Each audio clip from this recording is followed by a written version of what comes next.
ದೇವರನ್ನ ನಂಬಿ ಕೆಟ್ಟವರಿಲ್ಲ ಅಂತ ಪ್ರತಿಯೊಬ್ರು ಹೇಳ್ತಾರೆ. ಆದ್ರೆ ಬಡತನವೇ ನಮ್ಮ ಹಕ್ಕು ಅಂತ ಪಡೆದವರು ನಾವು.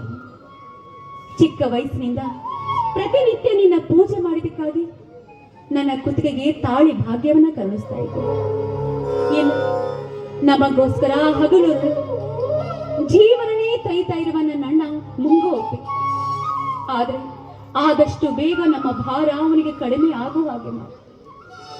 ಏನು ಚಿಕ್ಕ ವಯಸ್ಸಿನಲ್ಲಿ ನನ್ನಿಂದ ಆದ ಒಂದೇ ಒಂದು ಸಣ್ಣ ತಪ್ಪಿನಿಂದ ನನ್ನ ತಂಗಿ ವಿಕಲ ಚೇತನೆ ಎನಿಸ್ಕೊಂಡು ಕಂಡವರ ಬಾಯಿಗೆ ಕುಂಟೆಯಾದ್ಲು. ಅವಳ ಬದುಕನ್ನ ಸುಂದರಮಯ ಹಾಕಬೇಕು, ಅವಳು ಸುಂದರತೆಯಿಂದ ಜೀವನ ಸಾಗಿಸ್ಬೇಕು. ನೀ ಕೊಟ್ಟ ಈ ಉಸಿರಿರುವವರೆಗೂ ಪ್ರತಿನಿತ್ಯ ನಾನು ಬೇಡ್ತಾನೆ ಇರ್ತೀನಿ ತಾಯಿ, ಬೇಡ್ತಾನೆ ಇರ್ತೀನಿ.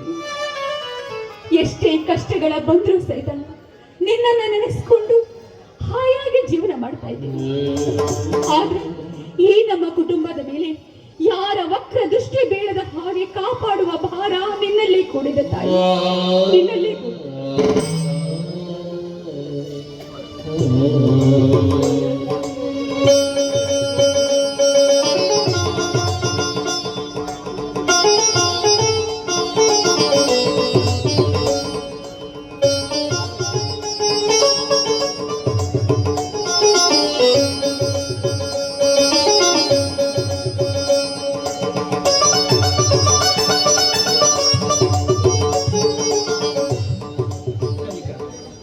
ಒಮ್ಮೊಮ್ಮೆ ನಾವು ಭಕ್ತಿಯಿಂದ ಮಾಡುವಂತ ಪೂಜೆಗಳೆಲ್ಲವೂ ಕೂಡ ನಮ್ಮಲ್ಲಿ ಅಡಕವಾಗಿರುವಂತಹ ಬಯಕೆಗಳನ್ನ ಯಾವುದು ಪೂರೈಸಲ.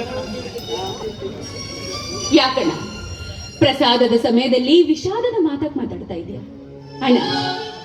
ಹಸಿವಿನಿಂದ ಬಳಲ್ತಾ ಇದ್ದಾಗ ಆ ದೇವರೇ ನಮ್ಮ ಕೈ ಕಟ್ಟಿಬಿಟ್ಟ. ಅಂಥದ್ರಲ್ಲಿ ನೀನು ನಮ್ಮ ಕೈ ಬಿಡ್ಲಿಲ್ಲ ಅಣ್ಣ. ಬಡತನದ ಪಾಠ ನಮಗೆ ಚೆನ್ನಾಗಿ ಅನುಭವ ನೀಡಿದೆ ಅಣ್ಣ, ಅನುಭವ ನೀಡಿದೆ. ಬದುಕಿಗಿಂತ ಬಡತನ ದೊಡ್ಡದಲ್ಲ, ಶ್ರೀಮಂತಿಕೆಗಿಂತ ನೆಮ್ಮದಿ ಚಿಕ್ಕದಲ್ಲ. ಶ್ರೀಮಂತರ ಮನೆಯ ಬದುಕೆ ಹಾಗೆ ಕ್ರಮ.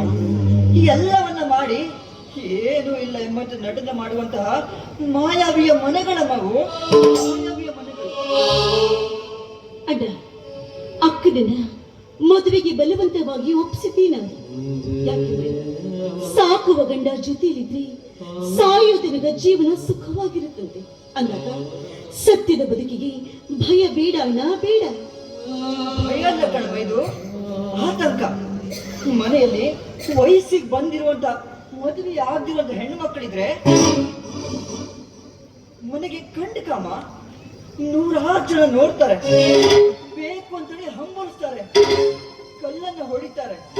ಅಷ್ಟೇ ಯಾಕಮ್ಮ, ಕದಿಯುವುದಕ್ಕೆ ಕೂಡ ಪ್ರಯತ್ನ ಪಡ್ತಾರೆ. ಹಾಗಂತೇಳಿ ಇದು ಫಲದ ತಪ್ಪಲ್ಲಮ್ಮ.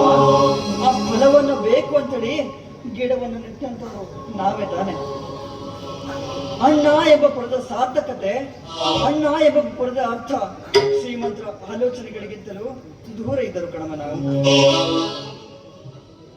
ಅಣ್ಣ ದೇವರಿಗೆ ಹರಿಕೆ ಹೊತ್ತಾಗ ಅದನ್ನ ಈಡೇರ್ಲಿಲ್ಲ ಅಂದ ಮಾತ್ರಕ್ಕೆ 100 ಶಾಪ ಕೊಡ್ತಾರೆ ಆ ದೇವರಿಗೆ. ಇನ್ನು ಈ ಜಗತ್ತಿನಲ್ಲಿ ಪ್ರತಿಯೊಬ್ಬ ವ್ಯಕ್ತಿಯೂ ಸಹಿತ ಅಪವಾದ ಇರಲಾರ್ದೆ ಇರುವನೇ ಇಲ್ಲ. ಯಾವುದಾದ್ರೂ ಸಂದರ್ಭದಲ್ಲಿ ಒಂದಾದ್ರೂ ಒಂದು ಅಪವಾದ ಇದ್ದೇ ಇರುತ್ತೆ. ಆದ್ರೆ ಈ ನನ್ನ ತಂಗಿಯ ಸುಂದರ ಬದುಕು ಸುಂದರಮಯ ಆಗ್ಬೇಕು ಅಂತ ನಾನು ಕಾಯ್ತಾ ಇದ್ದೆ. ಸಸಿ ಬೇರು ಬಿಟ್ಟಾಗ್ಲೇ ತಾನೇ ತೆನೆ ಅನ್ನೋದನ್ನ ನಾವು ಕಾಣೋದು. ಅಂದಾಗ ಮೊದಲು ಅವಳ ಜೀವನ ಸುಂದರಮವೇ ಆಗ್ಬೇಕಿತ್ತು. ಅದಕ್ಕೆ ನಾನು ಮದುವೆ ಬೇಡ ಅಂತ ಹೇಳಿದ್ದೆ. ನೋಡು, ನನಗೆ ವಯಸ್ಸಿದ್ರೆ ಕೂಡ ಆಯಾಸ ಕಡಿಮೆ ಆಗ್ತಾ ಬರ್ತಾ ಇದೆ. ಮಾಡಿರುವಂತ ಆಸ್ತಿ ಅಂದ್ರೆ ಬರೀ ಜವಾಬ್ದಾರಿ ಕಣಮ್ಮ, ಬರೀ ಜವಾಬ್ದಾರಿ.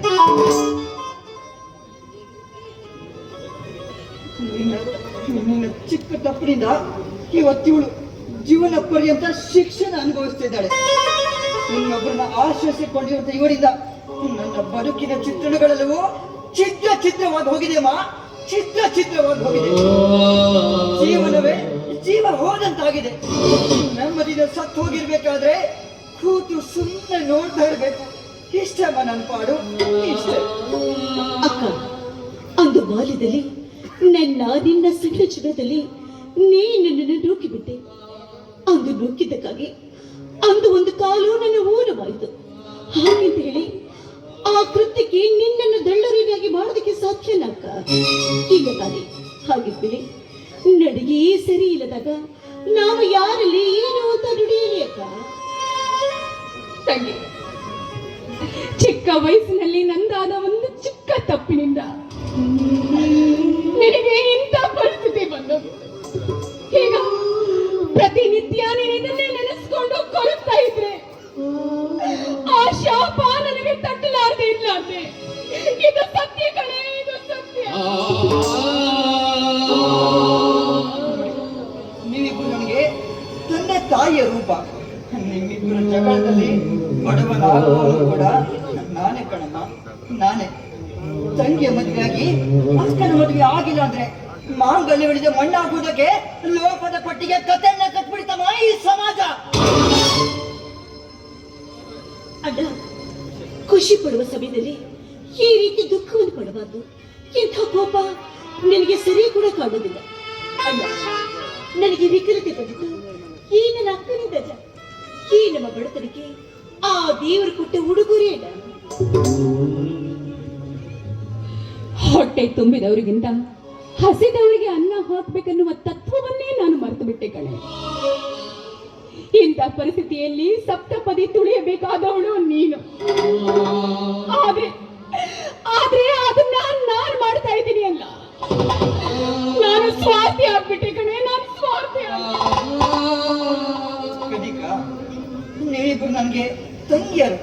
ಹಾಗಂತೇಳಿ ನಿಮ್ಮ ಆಸೆಗಳು, ನಿಮ್ಮ ಬಯಕೆಗಳು ಇದ್ಯಾವುದು ನಂದಲ್ಲ ಕಣಮ್ಮ, ಇದ್ಯಾವುದು ನಂದಲ್ಲ.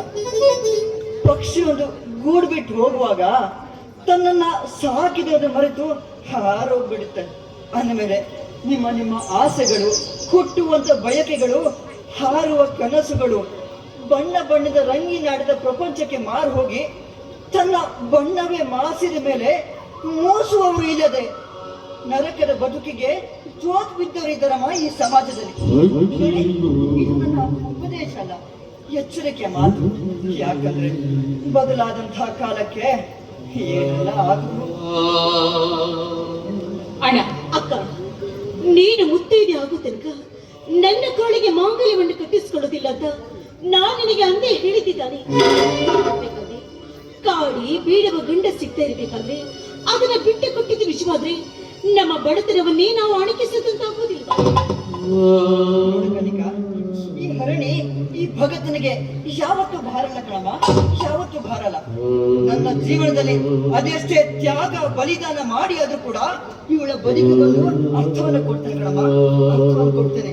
ಇವಳಿಗೆ ನೆಲೆ ಸಿಕ್ಕಾಗ್ಲೇ ಈ ಅಣ್ಣನಿಗೊಂದು ಬೆಲೆ ಕಣಮ್ಮ, ಈ ಅಣ್ಣನಿಗೊಂದು ಬೆಲೆ. ಅಣ್ಣ, ಜೀವನ ಪೂರ್ತಿ ಈ ನಿನ್ನ ನಿರ್ಧಾರಕ್ಕೆ ಸದಾಕಾಲ ನಾನು ನಿನ್ನ ಹಿಂದೆ ಇರ್ತೀನಲ್ಲ. ಹಾಗಾದ್ರೆ ಈ ಸಂತೋಷದ ಸಮಯದಲ್ಲಿ ಈ ಸಂತಾಪದ ಮಾತಿಗೆ ಸಂತೋಷವೇ. ಇದೆಲ್ಲವೇ ನಮ್ಮ ಪಾಲಿಗೆ ಗುಡ್ಡ ಆಗಿರ್ಲಿ, ಸರಿನಾ? ನಡೀರಿ.